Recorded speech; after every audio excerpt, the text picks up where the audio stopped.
मगर मोदी का मकसद ये था कि हमको नुकसान पहुंचाया जाए।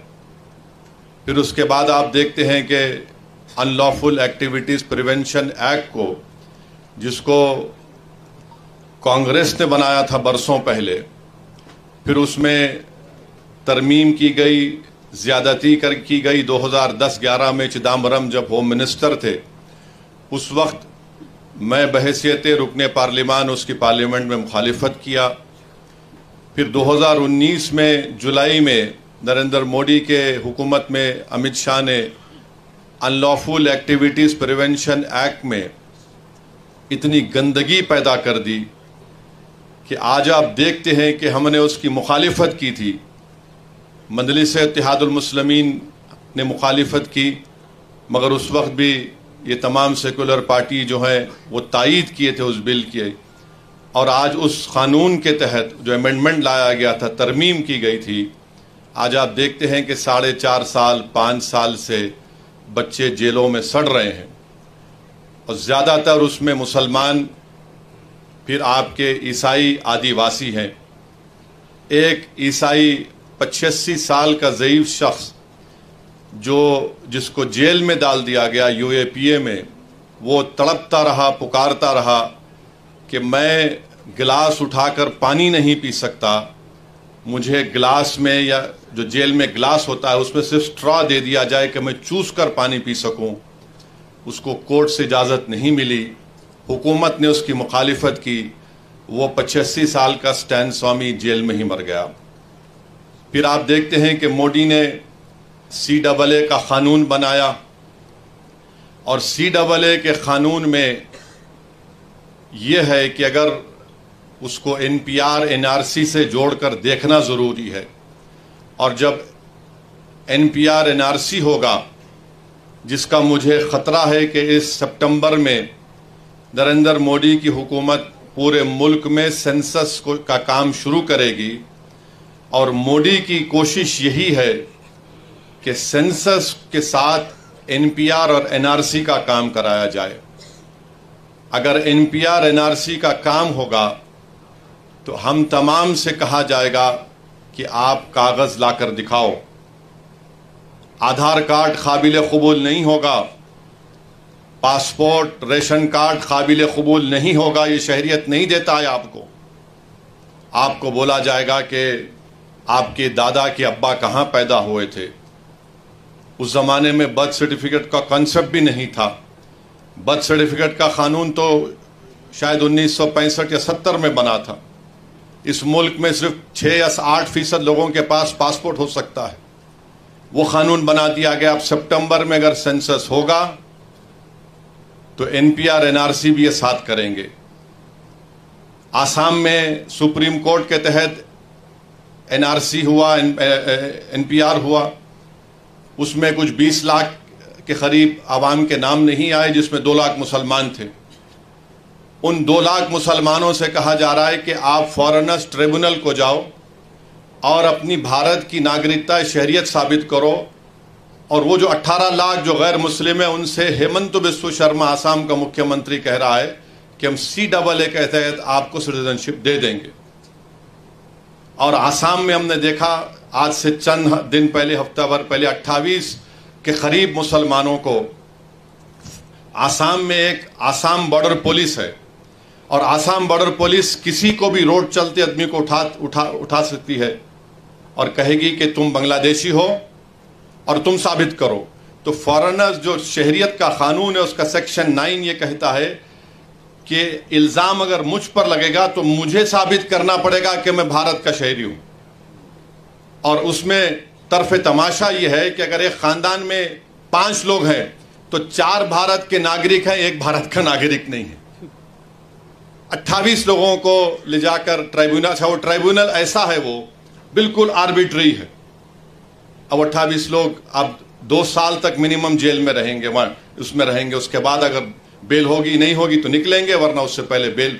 तो ये बताने का मकसद ये कि कानून ये। फिर जहाँ जहाँ बीजेपी की सरकार है वहाँ पर उन्होंने लव जिहाद का कानून बना दिया। जहाँ जहाँ बीजेपी की सरकार है वहाँ पर उन्होंने कह दिया कि हरियाणा में गौ रक्षकों को पैसे दिए जाते हरियाणा की बीजेपी की सरकार की तरफ से, बंदूक के लाइसेंस उनको दिए जाते हैं। इस पस मंजर में आपको वक्फ एक्ट को देखना है। और उत्तराखंड में बीजेपी की सरकार है, वहां पर यूनिफॉर्म सिविल कोड का कानून बनाती है और वहां पर यह कहा गया कि आप निकाह नहीं कर सकते, स्पेशल मैरिज एक्ट में आप शादी करो। तो निकाह हमारे पास तो शादी निकाह से होती है, गवाह से होती है, महर देने से होती है, मगर उत्तराखंड में कुछ और बना दिया गया। तो इस पस मंजर में हमको देखना है कि बीजेपी इस मुल्क को एक हिंदू राष्ट्र बनाना चाहती है। बीजेपी सिर्फ मुसलमानों को ही निशाना बना रही। आज आप देखिए कि आज से चंद दिन पहले हाजी अशरफ अली मुनियार साहब को ट्रेन में जा रहे थे, उनको पूछा गया कि तुम्हारे पास डब्बे में क्या है, तो उन्होंने कहा भैंस का गोश्त।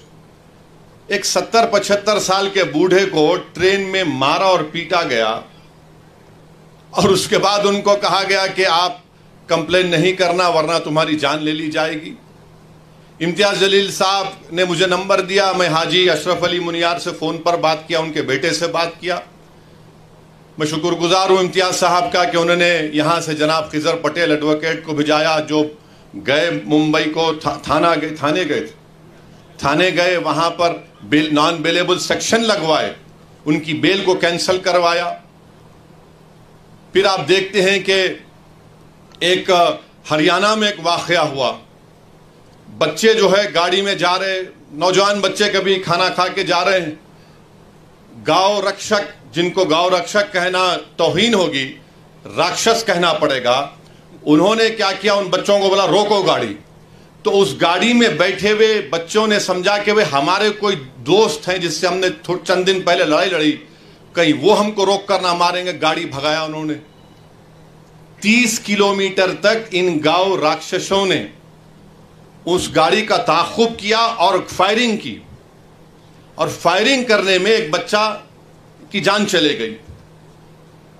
और वो बच्चे की जब जान चली गई तो पुलिस उसके घर को आकर, हरियाणा की पुलिस कहती है कि देखो ये जो लोग मारे ना, ये गांव रक्षक हैं, अच्छे लोग हैं, इनसे गलती हो गई। मैं उम्मीद करता हूं कि इंशाअल्लाह ताला जिन पुलिस वालों ने कहा कि उनकी औलाद भी ऐसी मरे और कोई आकर उनसे कहे कि मारने वाला बहुत अच्छा था, तुम्हारी औलाद मर गई। अच्छा, फिर मारने के बाद ये जालिम लोग क्या कहते हैं, हमसे बहुत बड़ी गलती हुई कि हमने अपने ब्राह्मण समाज के बच्चे को गोली मार दी। अब आप बताइए, इंसान इंसान होता है, बाद में ब्राह्मण होगा, मुसलमान होगा, नहीं होगा, कुछ भी होगा। ये कहा उन्होंने इंटरव्यू में मीडिया को, हमसे बहुत बड़ी गलती हो गई। और वो गाय रक्षकों को लाइसेंस कौन दे रही है? बीजेपी की हुकूमत। फिर अमरोहा में एक स्कूल का वीडियो है, एक 8 साल का बच्चा है, अपनी मां के साथ स्कूल गया और उसकी मां के साथ जो लोग हैं वीडियो रिकॉर्ड कर रहे हैं। प्रिंसिपल कहता कि तुम्हारे बच्चे को स्कूल से निकाल दिया। अम्मा बोलती क्यों निकाले? बोले ये अपने टिफिन में गोश्त लाता है और धर्म परिवर्तन कर रहा है। कोई 8 साल का बच्चा धर्म परिवर्तन कर सकता है? और प्रिंसिपल ये कहता है कि यह बच्चा बड़े होकर मंदिरों को तोड़ेगा, बम बनाएगा।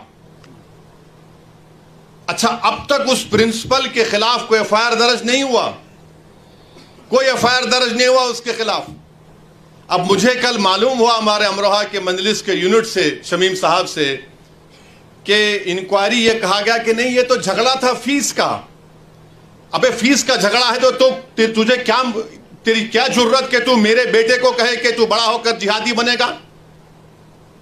तेरी क्या जरूरत तू ये कहे कि गोश्त लाकर धर्म परिवर्तन 8 साल का बच्चा करेगा? 8 साल का बच्चा कोई कर सकता है धर्म परिवर्तन? बताइए आप। ये नफरत पैदा कर दी गई है मुसलमानों की तरफ से और इसका जिम्मेदार नरेंद्र मोदी है।